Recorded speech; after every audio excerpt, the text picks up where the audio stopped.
New York appeals court has thrown out a $500 million fine in a civil fraud case against President Trump, his family, and his company.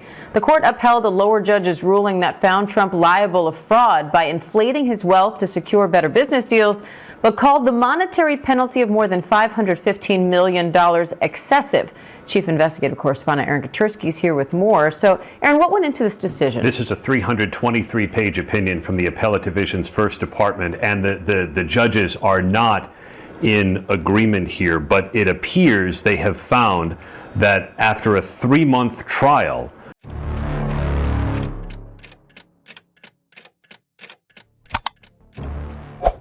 certaines décisions ne retiennent pas l'attention en raison du montant en jeu, mais plutôt en raison du changement qu'elles signalent dans l'attitude du système à l'égard de ceux qui ont toujours opéré en marge. Le 26 décembre 2025, la Cour fédérale du district sud de Floride a officiellement autorisé la mise en œuvre de mesures coercitives à l'encontre des actifs financiers et patrimoniaux du président Donald Trump, après avoir constaté l'absence de paiement dans une décision judiciaire définitive. Cet épisode, bien que limité dans sa dimension financière immédiate, a rompu avec une norme institutionnelle, celle de l'inertie face à la défaillance délibérée de personnalités ayant une influence politique et économique. L'autorisation enregistrée en urgence permet le déclenchement de mécanismes de saisie et de notification fiscale interétatiques, ce qui, dans la pratique, transfère dans le domaine de l'exécution forcée un jugement qui, jusqu'alors, n'était traité que comme un titre judiciaire en suspens.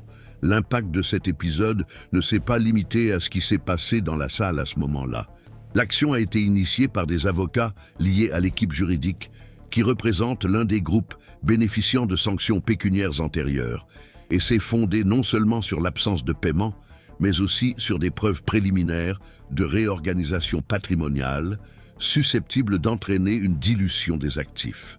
Parmi les éléments joints à la demande figuraient des registres de transfert de propriété entre des holdings contrôlés par des membres de la famille, l'annulation de garanties bancaires dans au moins 2 États et des modifications contractuelles dans des sociétés à responsabilité limitée liées à des opérations immobilières. Ces données, obtenues grâce à l'accès aux registres publics et au recoupement des données fiscales, ont étayé l'argument selon lequel il existait un risque de frustration de l'exécution. Argument qui, bien que fréquent dans les litiges civils ordinaires, est rarement admis avec une telle force contre des personnalités publiques à une telle échelle. L'acceptation de la demande et la délivrance de l'ordonnance de vérification patrimoniale représentent plus qu'une réponse procédurale à un cas spécifique. Elle constitue un geste de la part du pouvoir judiciaire visant à affirmer la continuité de l'application de la loi, même lorsque la cible est une personne qui a occupé la plus haute fonction de l'exécutif fédéral. Ce choix n'est pas seulement technique. Il implique que le système, au moins sur ce point, n'est pas disposé à tolérer indéfiniment le report de décision sous prétexte de complexité institutionnelle ou d'importance politique. Le message est clair. Une fois la procédure d'appel terminée, l'exécution doit suivre son cours avec les instruments prévus par la loi, indépendamment de l'identité ou du parcours de la personne exécutée. L'enjeu n'est donc pas seulement le recouvrement d'une somme fixée par la justice. Il s'agit d'affirmer que l'espace entre la décision et son application ne peut être exploité comme un territoire d'impunité tactique. L'historique des litiges impliquant Donald Trump montre une tendance à une résistance prolongée à l'exécution des obligations financières découlant de procédures civiles. À plusieurs reprises, des stratégies de report ont été adoptées, fondées sur des litiges procéduraux périphériques, des renégociations hors dossier et des atermoiements formels. Cette fois-ci, cependant, la Cour a choisi de briser ce cycle en autorisant, sur la base d'indices objectifs, l'application directe de mesures de restriction patrimoniale. Cette décision transforme le passif judiciaire de Trump en un problème opérationnel avec des répercussions potentielles sur la liquidité de ses entreprises. Le précédent créé élargit la portée institutionnelle de la mesure. En fonction de la coordination entre les tribunaux d'État et les registres locaux des biens immobiliers et des actifs, d'autres décisions de même nature pourraient être exécutées avec moins de résistance, à condition qu'elles présentent un fondement similaire. L'interconnexion entre les bases de données fiscales, les registres notariaux et les systèmes judiciaires électroniques crée un environnement dans lequel des décisions comme celle-ci peuvent être reproduites plus rapidement. Cela signifie que même si le montant en jeu dans ce cas précis est limité, sa fonction systémique en tant que modèle d'application peut largement dépasser son impact financier isolé. Il y a donc un changement d'échelle en cours, non pas en termes de chiffres, mais en termes de dispositions institutionnelles. Pour ceux qui suivent le fonctionnement des institutions aux États-Unis, comprendre ce type d'inflexion aide à percevoir quand un système commence à réagir non pas sous la pression extérieure, mais selon sa propre logique interne. C'est précisément le type d'analyse que nous cherchons à approfondir ici. Observer où les mouvements discrets indiquent des changements plus larges dans les mécanismes de la justice et de la politique. Si cette approche vous semble pertinente, n'hésitez pas à continuer à suivre notre couverture. À partir de là, l'affaire cesse d'être un épisode isolé impliquant un président et illustre désormais une tendance à la convergence entre les instances judiciaires, les agences de régulation et les systèmes d'enregistrement dans différents États américains. Cette convergence est importante, car elle démontre que même sans coordination explicite, il existe un alignement pratique entre des entités qui opèrent traditionnellement à des vitesses différentes. En autorisant des mesures coercitives à l'encontre des actifs de Donald Trump, le pouvoir judiciaire fédéral envoie un signal qui tend à influencer les décisions futures des bureaux d'enregistrement, des services fiscaux des États, des services de conformité bancaire et éventuellement des tribunaux d'État traitant d'autres litiges similaires. Même si chaque instance conserve son autonomie formelle, c'est dans l'effet pratique de cette synchronisation que se révèle le potentiel transformateur de cet épisode. C'est dans ce contexte que des décisions antérieures, apparemment sans rapport, prennent une nouvelle importance. En février 2024, par exemple, la Cour suprême de New York avait déjà établi que le groupe entrepreneurial de Trump ne pouvait pas transférer certains actifs sans autorisation judiciaire préalable en raison d'un litige portant sur des montants supérieurs à 200 millions de dollars. À l'époque, cette mesure avait été considérée comme préventive et peu susceptible d'être mise en œuvre. Aujourd'hui, avec l'activation de mesures similaires dans une autre juridiction, la clause de restriction patrimoniale prend un nouveau poids. La jurisprudence new-yorkaise, auparavant considérée comme une exception, s'inscrit désormais dans un ensemble plus large de mesures qui délimitent plus précisément les limites opérationnelles de la structure entrepreneuriale liée au président. Cette convergence aide à comprendre pourquoi l'attention se déplace désormais de la sphère pénale, où les procédures sont encore en cours ou en attente de jugement, vers le domaine civil, où les décisions déjà rendues commencent à produire des effets directs. La logique de l'application civile est différente de la logique pénale.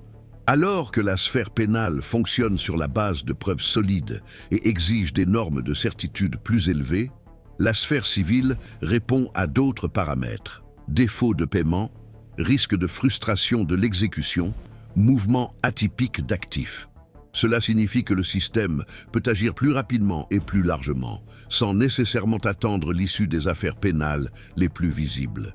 Cette séparation des sphères juridiques est fondamentale pour comprendre pourquoi des mesures telles que les blocages, les notifications et les restrictions contractuelles sont autorisées parallèlement aux débats pénaux plus complexes. L'environnement institutionnel contribue également à ce changement de rythme. Après des années d'actions dispersées, les tribunaux fédéraux et étatiques intègrent progressivement des mécanismes technologiques d'intégration des registres et de vérification croisée des actifs. L'utilisation croissante de plateformes automatisées, alimentées par des données fiscales, bancaires et immobilières, permet aux avocats des créanciers d'identifier plus rapidement les moyens utilisés pour protéger les actifs. Cette avancée technique réduit l'efficacité des stratégies basées sur la dispersion patrimoniale ou l'interposition de couches sociétaires opaques. Dans la pratique, cela signifie que des décisions telles que celle du 26 décembre ont plus de chances de produire des effets réels, car les moyens d'exécuter les ordonnances judiciaires sont devenus plus efficaces et moins susceptibles de retard volontaire. Un autre élément qui renforce la convergence institutionnelle est le rôle des cours d'appel.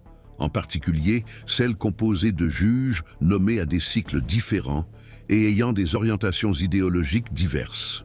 Dans le cas de la sanction initiale qui a motivé l'action la plus récente, la confirmation unanime par une cour d'appel fédérale, composée de juges nommés par différents présidents, y compris Trump lui-même, a ajouté une composante de légitimité technique qui a réduit la marge de contestation politique.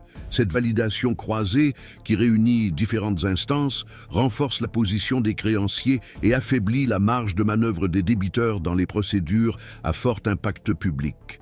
Même dans un environnement politiquement polarisé, le système démontre dans ces moments-là une capacité à produire des décisions cohérentes avec sa logique interne, ce qui contribue à la prévisibilité institutionnelle.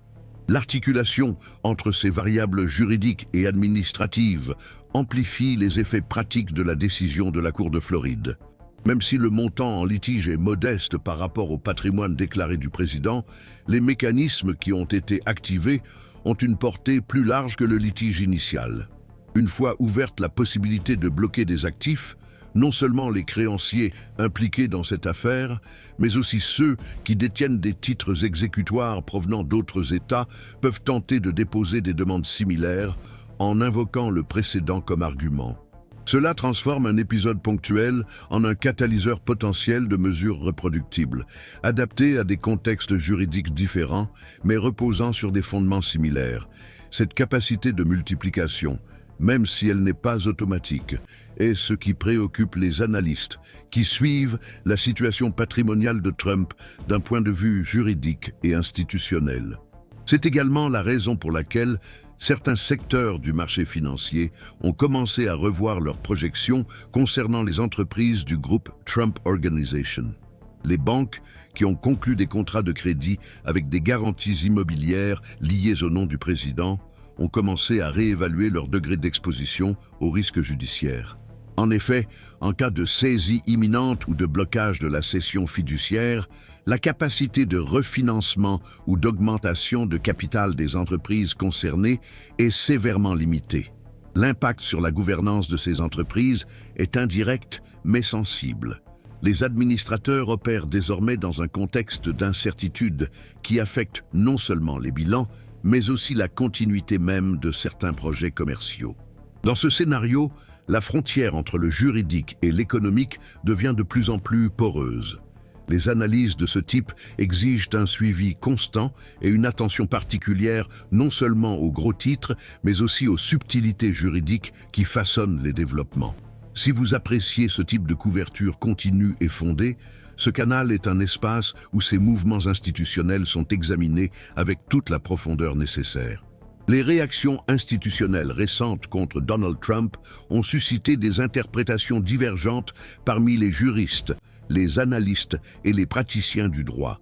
Pour une partie importante des spécialistes du droit exécutif axés sur le domaine civil, l'application de sanctions patrimoniales et d'ordonnances d'exécution ne représente pas un écart ou une avancée inhabituelle, mais plutôt l'utilisation, bien que tardive, de mécanismes juridiques qui existent depuis plus de 50 ans. La nouveauté, selon ce point de vue, ne réside pas dans les outils juridiques activés, mais dans le profil du destinataire. Une personnalité publique ayant une très grande portée politique, économique et symbolique. Pour ces interprètes, le système institutionnel n'a fait que reprendre sa fonction initiale, après des décennies pendant lesquelles les décisions de cette nature ont été évitées par crainte de déstabilisation. Ainsi, la décision de la Cour située dans l'État de Floride serait l'expression du fonctionnement normal des institutions, non pas une rupture, mais une correction de trajectoire. En revanche, d'autres observateurs voient dans la mobilisation judiciaire contre Donald Trump le début d'un nouveau cycle, encore indéfini et empreint d'incertitude. Selon cette perspective, le pouvoir judiciaire sortirait de son champ d'action habituel pour s'attaquer à des structures qui, pendant des décennies, ont fonctionné comme des zones de protection, conglomérats d'entreprises, fonds patrimoniaux transnationaux et montages sociétaires difficiles à retracer. Dans cette ligne d'analyse, il ne s'agit pas seulement d'appliquer la loi, mais de tester les limites pratiques de son efficacité. La légalité des décisions serait donc le point de départ et non le point final. La véritable question est de savoir si ces mesures parviendront à dépasser le stade symbolique et à avoir des impacts concrets, en particulier dans un environnement où la fragmentation juridictionnelle, la sophistication des mécanismes de protection et la politisation du processus rendent l'exécution plus difficile que le jugement lui-même. L'accent est donc mis sur la dimension opérationnelle. L'efficacité des mesures dépend de la réponse coordonnée de multiples institutions, tant publiques que privées. Les notaires, les agences d'enregistrement, les banques, les cabinets d'audit, les organismes de réglementation et les plateformes financières devront valider et mettre en œuvre, dans des délais compatibles, les effets de la décision judiciaire. Chacun de ces acteurs fonctionne selon ses propres dynamiques, ce qui rend la chaîne d'exécution vulnérable au retard, aux résistances et aux interprétations divergentes. Même dans un pays comme les États-Unis d'Amérique, qui a une tradition bien établie de respect des institutions, l'application des décisions impliquant des personnalités politiques de premier plan se heurte à des obstacles importants. La robustesse juridique n'élimine pas les obstacles pratiques. Lorsque la cible concentre le capital symbolique, le soutien politique et le pouvoir économique. En outre, il existe une variable prévisible qui doit être prise en compte, la stratégie d'obstruction juridique. La défense de Donald Trump dispose de ressources pour actionner des dispositifs juridiques destinés à retarder ou à neutraliser partiellement les effets des décisions. Cela peut impliquer la remise en cause de la compétence de certaines juridictions, le recours à des instances parallèles avec des interprétations alternatives, ou même la demande de mesures conservatoires suspendant certaines parties de l'exécution. Même si ces stratégies n'annulent pas le contenu du jugement, elles peuvent en modifier la chronologie, détourner l'attention du public et créer des marges de négociation. Ainsi, le processus entre dans une phase où le cœur du litige ne porte plus sur le bien-fondé juridique de la décision, mais sur sa capacité à se concrétiser.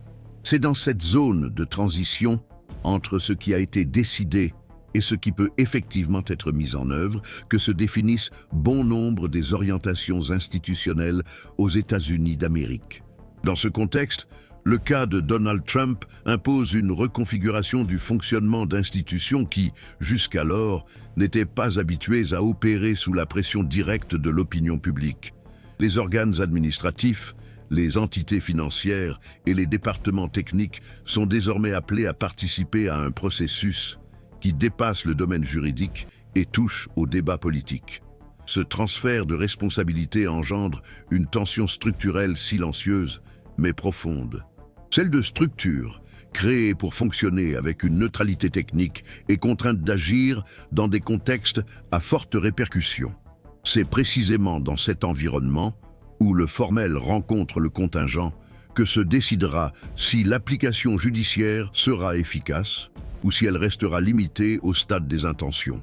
Un autre aspect qui a pris de l'importance dans ce contexte est le rôle de la jurisprudence en tant qu'outil de signalisation institutionnelle.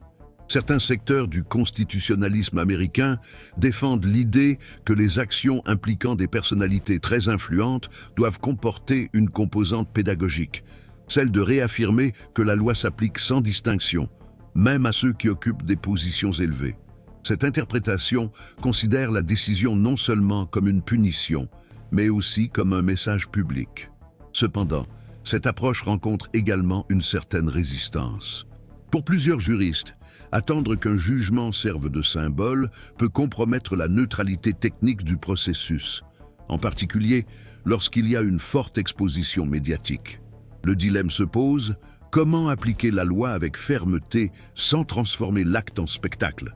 Comment garantir la légitimité sans vider la loi de sa force institutionnelle? À ce jour, la situation reste indéfinie.